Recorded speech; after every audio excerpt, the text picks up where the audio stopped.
I am Julie Ulstrup, the hostess of the show, also photographer and owner of Julie Ulstrup Photography. And this show, This Grand Life, is where we tell our stories about people who have inspired and empowered us.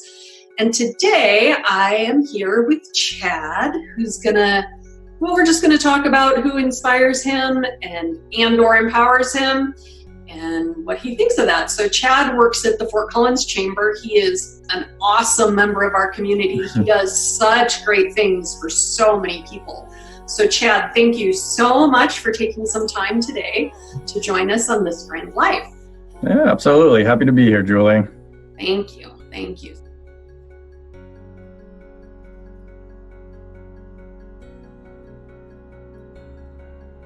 Tell me, what do you think when you think of inspiration? What does that mean? How does that look in your life? Or, maybe somebody who's inspired you, how does that look for you?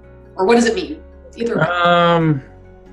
Inspiration is kind of one of those funny things because I think, at least me personally, I've been inspired by people. I've been inspired by books, experiences. Even like a sunset can be inspiring. It kind of depends on the frame of mind and kind of where you're at. Or I think it's important to kind of maybe not necessarily seek inspiration, but recognize it when you see it or recognize it when you feel it. I think inspiration is more of a feeling than something that you actually see. Oh, I like that a lot. Yeah, good point. This is why we do this, because everybody has such great ideas. So, yeah, inspiration is a feeling. And then what about empowering or empowerment? What do you think about that? How does that show up for you? Or I think it's important to have self-empowerment. So, where you make yourself feel empowered or powerful or capable or anything like that. But I think that doesn't occur without having, really supportive people in your life, or, people cheering you on or pulling you up, or, pointing you in the right direction. I think empowerment also can be kind of gritty, kind of be that tough love thing. Sometimes you have to get kicked down to find that empowerment. Mm-hmm. But I think it kind of goes together. I think if you can find it in yourself, that's fantastic. You should feel empowered, but I don't think you get there unless you have, these loving individuals in your life that are giving it to you, whether or not it's nice.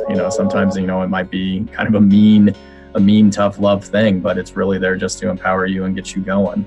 Yeah. So to help you to be your best self and to do what you need to do, whatever that is, right? Mm-hmm. Yeah. Nice. And then in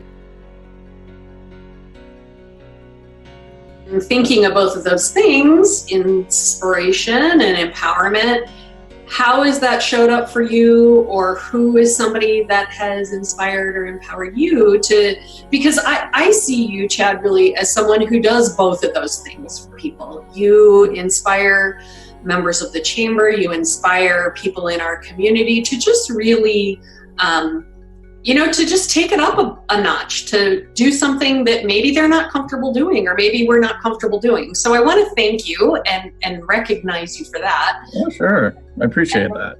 Yeah, you're so welcome. And then who inspires or has empowered you that you feel like, and share that?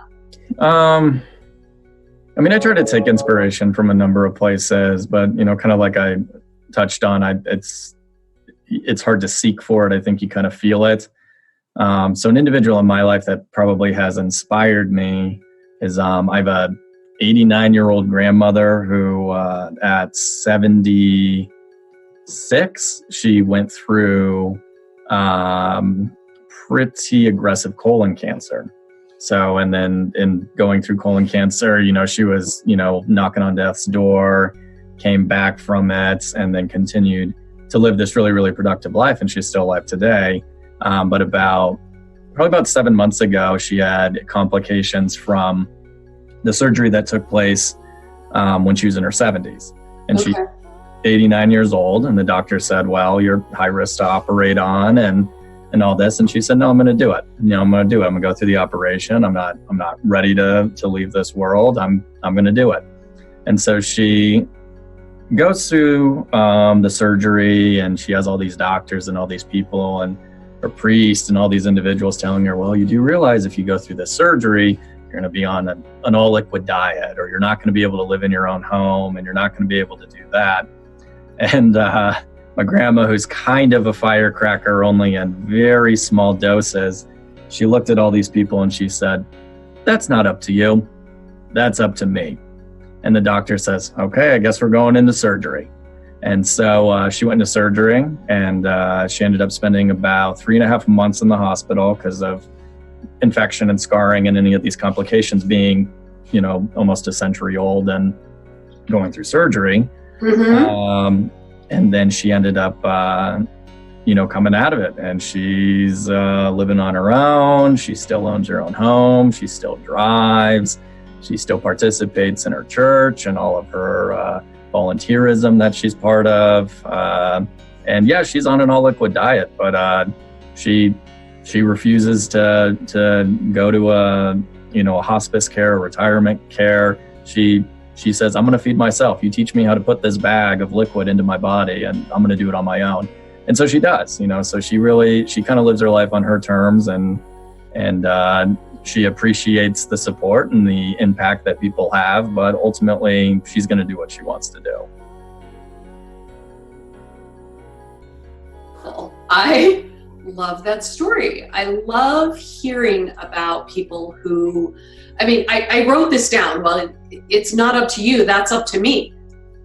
That's true for everybody. So that's super inspirational and empowering.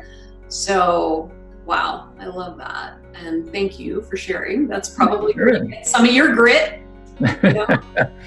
Yeah, she's a funny lady. She's a straight shooter. So I think that's kind of where I get it from. Is even being a little kid, if I was screwing up, she'd be like, Chad, pull your head out of the bad place. Figure it out. I like it. I have a grandma who has since passed.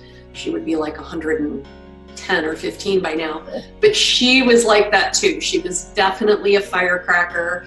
She lived in Norway, so I didn't see her that often. The big painting portrait of her that's in my studio.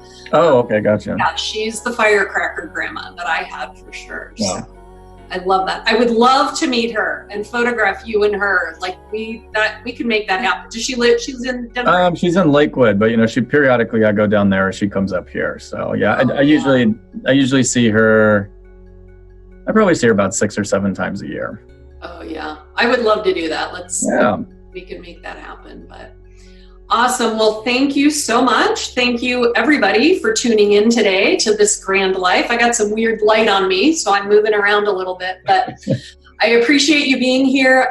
If you would like to leave a comment or would like to be on This Grand Life, pop a thumbs up, leave a comment, send me a message. And Chad, thank you again so much for sharing your story about your grandma. I love hearing all of these stories and being able to share them in this format.